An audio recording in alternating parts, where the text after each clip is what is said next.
आइए खबरों में आगे बढ़ते हैं। आज की एक और बड़ी खबर है दिल्ली धमाकों से जुड़ी। आतंक की फैक्ट्री पर बुलडोजर चलेगा, तैयारी ये है। दिल्ली धमाकों के बाद एक्शन हो रहा है और एक्शन की स्थिति यह है कि अब आज उन लोगों को कोर्ट में पेश किया गया है जो इन धमाकों में शामिल थे। अगली तस्वीर में आपको दिखाऊं जिनकी गिरफ्तारी हुई है, मुजम्मिल, शाहीन, इरफान और आदिल।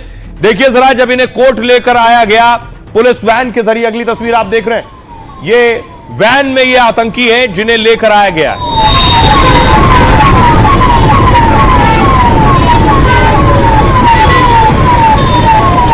ये देखिए शाहीन को आप देख रहे हैं जो अभी वैन से उतरी है।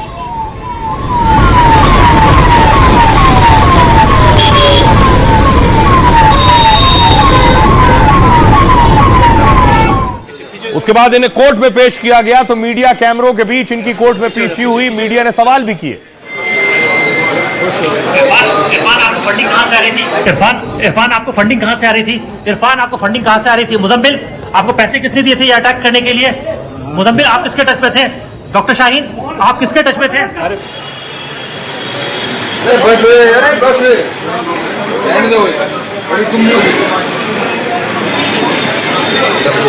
हाउस कोर्ट में कड़ी सुरक्षा के बीच दिल्ली धमाकों से जुड़े आतंकियों की पेशी हुई। इरफान आपको फंडिंग कहां से आ रही थी? इरफान आपको, अगली तस्वीर देखिए, उसके बाद कोर्ट ने हिरासत में भेजा। उसके बाद ये एनआईए ऑफिस पहुंची है वैन।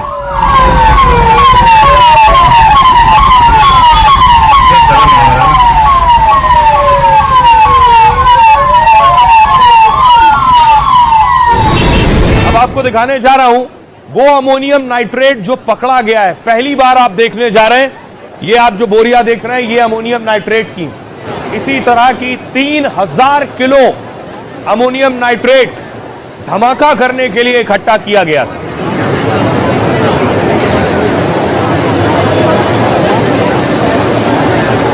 पहली बार ये तस्वीरें सामने आई हैं। ये सारे पैकेट्स बरामद किए गए थे आदिल के ठिकानों से, मुजम्मिल के ठिकानों से। मुजम्मिल ने ये सारे अमोनियम नाइट्रेट फरीदाबाद के गांव में 2 अलग अलग घरों में रखे थे।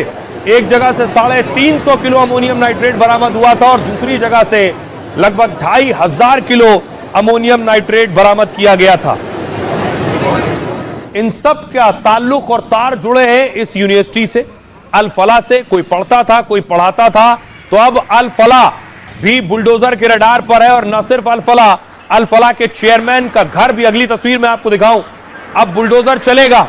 तैयारी यह है कि जो भी आतंक और आतंक से कनेक्टेड है, जुड़ा हुआ है, उस पर बुलडोजर एक्शन होगा। अगली तस्वीर देखिए जरा, ये आप देख रहे हैं, ये जो अल फलाह के चीफ है जवाद, उनका घर है। अब जवाद के घर पर बुलडोजर चलाने की तैयारी है। ये कई मंजिला इमारत है जिस पर बुलडोजर एक्शन होने वाला है और इसके लिए बाकायदा आज एजेंसी ने नोटिस भी चस्पा किया है। ये नोटिस लगाया जा रहा है, बुलडोजर एक्शन की कार्रवाई कभी भी हो सकती है।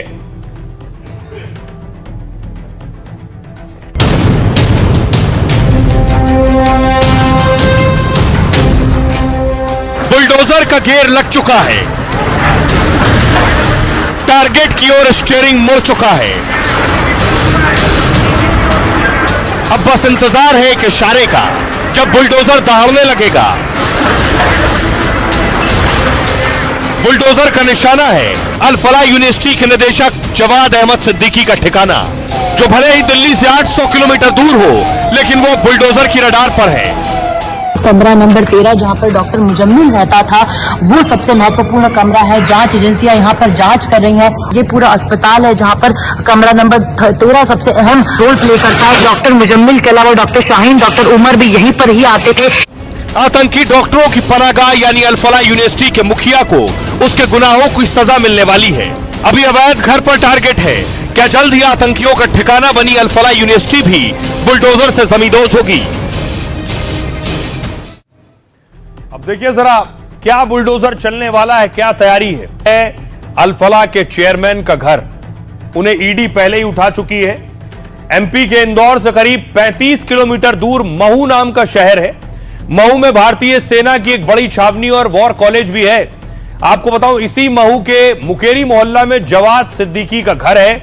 अल-फलाह यूनिवर्सिटी के चेयरमैन का यह घर आलीशान है, लेकिन प्रशासन के मुताबिक जवाद सिद्दीकी का घर अवैध है, जिसके बाद अब इस अवैध घर पर बुलडोजर चलने वाला है। सैकड़ों स्क्वायर फीट में बने अवैध अड्डे को तोड़ा जाएगा।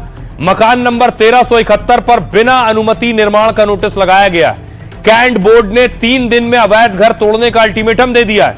अगर खुद नहीं हटाया तो प्रशासन का बुलडोजर चलेगा। बुलडोजर एक्शन का खर्च भी परिवार से ही वसूला जाएगा, क्योंकि यह घर हम्माद अहमद सिद्दीकी के नाम दर्ज है, जो जावाद के पिता थे और महू के शहर काजी भी रह चुके हैं। दावा है जवाद की पुश्तैनी संपत्ति अतिक्रमण कर बनी है। इसे हटाने के लिए साल 1996 और 97 में भी नोटिस दिया गया था। अल-फलाह के चेयरमैन जवाद सिद्दीकी इस वक्त ईडी की रिमांड पर है। ईडी के मुताबिक जवाद का परिवार खाड़ी देशों में रहता है। जवाद भी भारत छोड़कर विदेश भागने की फिराक में था। कोर्ट में ईडी ने जवाद पर करोड़ों की धोखाधड़ी का भी आरोप लगाया है। आइए महू के सीईओ क्या कह रहे हैं, सुनिए। जवाद अहमद ने इन्विटेशन के लिए अप्लाई भी कर रखा है। उनके पिता के नाम से ये मकान है, तो पूरा मकान ही अनाधिकृत निर्माण है। तो काफी समय से जब ये घटना के बाद में फाइल का संज्ञान आया तो पता लगा कि कार्रवाई पूर्ण हो चुकी है, तो उसको तोड़ने के लिए नोटिस जारी किया गया कि अगर वो खुद हटा लेते तो ठीक है, नहीं तो कानूनी तरीके से उसको हटाया जाएगा। थोड़ा सा सेंसिटिव है वो एरिया, पतली गलियों का, और आसपास मकान की ऊंचाई ज्यादा है। टेक्निकल वे में एक्सपर्ट से इसको तोड़वाया जाएगा। थोड़ा सा समय लगेगा, लेकिन अगले वीक तक इस कार्रवाई को शुरू करने, अंजाम देने का इरादा है। तो अल-फलाह यूनिवर्सिटी और उसके निदेशक इसलिए रडार पर हैं क्योंकि यहां जो तस्वीरें देख रहे हैं, जो आतंक में शामिल थे, ये ज्यादातर उसी यूनिवर्सिटी से ताल्लुक रखते हैं। आइए आपको बताऊं ये सब कैसे एक दूसरे से जुड़े थे और सबका अपना अपना काम था। कौन क्या कर रहा था देखिए। सबसे पहले देखिए जरा, टेरर मॉड्यूल केस में एनआईए को 4 आतंकियों की रिमांड मिली है। शाहीन, मुजम्मिल, आदिल और ये जो बैठे इमाम इरफान, 10 दिन की रिमांड पर भेजा गया। शोपिया के मौलवी इरफान ने ही डॉक्टरों का नेटवर्क बनाया। दावा है जैश के आतंकियों के कहने पर इसी ने डॉक्टरों को बरगलाया है, ब्रेन वॉश किया है। इसी इमाम ने, पहला नाम डॉक्टर मुजम्मिल का है। नेटवर्क, टेरर नेटवर्क खड़ा करने में डॉक्टर मुजम्मिल की बहुत अहम भूमिका है, जो लोगों को शॉर्टलिस्ट करने के बाद नेटवर्क में भर्ती करता था। इसके लिए वो नौकरी दिलाने, आर्थिक मदद का सहारा लेता था, लोगों को भरोसा जीतकर उन्हें नेटवर्क का हिस्सा बनाता था। शाहीन और उमर, रिक्रूटमेंट के बाद अगला काम डॉक्टर शाहीन और उमर का था। मुजम्मिल के आए लोगों का ब्रेन वॉश शाहीन और उमर करते थे। इसके लिए वो लोगों को अपने सोशल मीडिया ग्रुप में जोड़ते थे, जहां भड़काऊ मैसेज और वीडियो के जरिए उन्हें आकर्षित करते थे। किसको कितने पैसे देने हैं यह भी शाहीन और उमर तय करते थे। पाक से हैंडलर ने शाहीन को यूपी में नेटवर्क बढ़ाने को कहा था, यूपी कमांडर बनाकर डॉक्टरों का नेटवर्क तैयार करने को कहा था। शाहीन ने टीम में लड़कियों को लाने का भी प्लान बनाया था। अगला नाम डॉक्टर आदिल। डॉक्टर आदिल ने कश्मीर में जैश के पोस्टर लगाए थे और इसी आतंकी डॉक्टर के लॉकर से AK-47 मिली थी। बाशिद को उमर के कहने पर शाहीन ने नौकरी दिलवाई। उमर ने बाशिद को अपनी कार से सामान लाने का काम सौंपा था। उमर की कार में बाशिद ने नूह से विस्फोटक को पहुंचाया था। एक और नाम शुएब का है। वार्ड बॉय शुएब को उमर के लिए घर तलाशने का काम मिला। शुएब ने अपनी साली के घर किराए पर उमर को रूम दिलाया और इसके अलावा सोहना से मौलवी और शिक्षक को भी उठाया है। शाही मस्जिद के मौलवी और शिक्षक से उमर का कनेक्शन सामने आया है।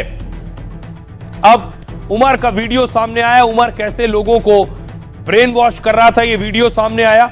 इस वीडियो में उमर कह रहा है कि इस्लाम कहता है कि सुइसाइड बॉम्बिंग, आत्मघाती हमलावर होना शहादत है। हमने इस्लाम के जानकारों से बात की, इमाम और मौलवी से बात की, क्या वो भी ऐसा सोचते हैं? वो क्या कह रहे हैं सुनिए। शरीयत का नाम लेकर के जो लोग भी इस तरह के हमले कर रहे हैं, खुदकुश हमले कर रहे हैं, ये नाजायज है और हराम है। ये समझते हैं कि हम जन्नत में चले जाएंगे, बिल्कुल नहीं।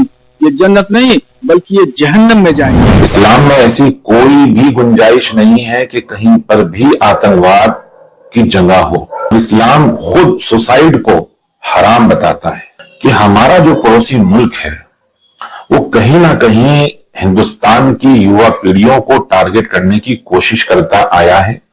और ये भी मुझे वहीं से लगता है कि इसका जो दिमाग है वो कहीं धार्मिक चीजों में या जिस तरह से भी ब्रेन वॉश किया गया होगा, और ये बहुत चिंता की बात है। बड़ी बात यह है कि जम्मू कश्मीर का इमाम इन सारे डॉक्टर्स के दिमाग पर हावी था और धर्म के नाम पर इन सारे डॉक्टर्स का दिमाग उसने पूरी तरह से गुमराह कर दिया था। अब देखिए हो क्या रहा है, बाकायदा मदरसों को लेकर एक्शन तेज हो गया है, सावधानियां बरती जा रही है, जानकारी जुटाई जा रही है, खासतौर से यूपी में डेटा इकट्ठा किया जा रहा है और एजेंसियां एक्शन ले रही हैं। तो योगी के यूपी में अल फलाह जैसी यूनिवर्सिटी नहीं पनपेगी, इसके लिए यूपी एटीएस ने मदरसों पर शिकंजा कस दिया। एटीएस ने अब यूपी के मदरसों की जांच तेज कर दी है। गहन जांच पड़ताल के लिए मदरसों की पूरी जानकारी मांगी गई है। कई जिलों में एटीएस ने अल्पसंख्यक कल्याण अधिकारियों से मदरसों के छात्र, मौलवियों और प्रबंधकों का पूरा ब्यौरा मांगा है। इसमें छात्र और पिता का नाम, पता और मोबाइल नंबर जरूरी है, यानी पढ़ने और पढ़ाने वालों के साथ मैनेजमेंट भी निगरानी में होगा। एटीएस के मुताबिक यह कवायद राष्ट्रीय सुरक्षा के लिए की जा रही है, क्योंकि दिल्ली ब्लास्ट की जांच में कई अहम इनपुट मिले हैं, जिसके बाद यूपी में भी संदिग्ध गतिविधियों की पड़ताल जरूरी है। जैसे ही एटीएस को सभी जिलों से मदरसों की जानकारी मिलेगी, कहा जा रहा है उसके बाद फील्ड वेरिफिकेशन किया जाएगा। हालांकि यूपी पुलिस लगातार मदरसों की पड़ताल कर रही है। बिना मान्यता के चल रहे मदरसों पर ताला लगाया जा रहा है और इस बीच मदरसों में बायोमेट्रिक अटेंडेंस जरूरी की जा रही है। अलीगढ़ के जिलाधिकारी ने इसे हाजिरी लगाने को कहा है। बायोमेट्रिक के जरिए अगर आदेश का पालन नहीं किया गया तो फिर तनख्वाह नहीं मिलेगी। यह है तैयारी। आइए आपको सुनवाता हूं, सुनिए जरा अधिकारी क्या कह रहे हैं। एंटी टेरर स्क्वाड से हमें एक पत्र प्राप्त हुआ है दिनांक 15/11 का, और उसमें हमारे बांदा जनपद में कितने मदरसे हैं जो कि मान्यता प्राप्त हैं, और जो हमारे अनुदानित मदरसे हैं उनके टीचर कितने हैं, इसके संबंध में सूचना दी जाएगी। और कोई खास विवरण ज्यादा हम देने की अभी स्थिति में नहीं है। निदेशालय से कोई आदेश प्राप्त होने पर उसके आगे कार्रवाई की जाएगी। इस तरीके का कोई पत्र हमारे पास नहीं आया आधिकारिक रूप से, और जब आएगा तो जो जो चीजें वो मांगेंगे उसके हिसाब से हम उसको देंगे। एटीएस के द्वारा मदरसों की जांच हो रही है तो अच्छी बात है। सुरक्षा दृष्टि से सरकार का ये दायित्व है कि संस्थाओं की जांच कराए, सभी संस्थानों की जांच कराना चाहिए। और हम सब ये चाहते हैं कि हमारे प्रदेश में, हमारे देश में कोई ऐसी घटना या ऐसा कोई काम ना हो। शासन से निर्देश यह आया है कि जो वहाँ टीचर्स लगे हुए हैं उनके बायोमेट्रिक अटेंडेंस लिए जाए, तो उसके लिए विभाग को निर्देशित किया गया है। अटेंडेंस का तात्पर्य ही उसको पेरोल के लिए होता है, तो उसके हिसाब से किया जाएगा। अवैध मदरसों को लेकर पहले भी जांच हुई है और उस संबंध में जो शासन के निर्देश है उसके हिसाब से कार्रवाई की जा रही है। अब देखिए जरा सवाल यह है कि जो जांच शुरू हुई है उसका ताल्लुक है अल फलाह यूनिवर्सिटी से। अल फलाह वो यूनिवर्सिटी जिसमें डॉक्टर्स पढ़ा रहे थे, यूनिवर्सिटी डॉक्टर्स पढ़ा रहे थे, यहीं से आतंकी निकले। अब सवाल ये पहली बार नहीं है। अगली तस्वीर मैं आपको दिखाऊं, ये देख रहे हैं ऊपर लिखा है Al Falah school of engineering and technology. ये जिस लड़के की तस्वीर आप देख रहे हैं इसका नाम शादाब है। ये है शादाब। ये जो शादाब है, ये शादाब भी आतंकी रह चुका है और अल फलाह से ही पढ़ा, ये उसका आई कार्ड है। और ये देखिए जरा शादाब का फोटो यहां नीचे आपको नजर आ रहा है। इंडियन मुजाहिदीन के आतंकी को पुलिस ढूंढ रही थी। देखिए आतंकवादी इंडियन मुजाहिदीन जिनकी दिल्ली पुलिस को तलाश है। नीचे देखिए तीसरे नंबर पर उसी शादाब की तस्वीर लगी है जो शादाब अल फलाह में पढ़ रहा था। तो शादाब फरार है, अल फलाह से ताल्लुक रखता है और वांटेड है। देखिए कौन है, अल फलाह का छात्र शादाब बेग 5 बड़े हमलों में शामिल रहा है। ये धमाके दिल्ली, अहमदाबाद, जयपुर और गोरखपुर में हुए थे। इन हमलों की साजिश उसने पढ़ाई के दौरान रची थी। आतंकी शादाब बेग अल फलाह यूनिवर्सिटी का ही छात्र था। उसने 2007 में अल फलाह इंजीनियरिंग कॉलेज से बीटेक किया। पढ़ाई के दौरान ही वो आतंकी हमले की तैयारी में था। शादाब बम बनाने में, तकनीक में माहिर हो गया था क्योंकि उसने इंस्ट्रूमेंटेशन इंजीनियरिंग की पढ़ाई की थी।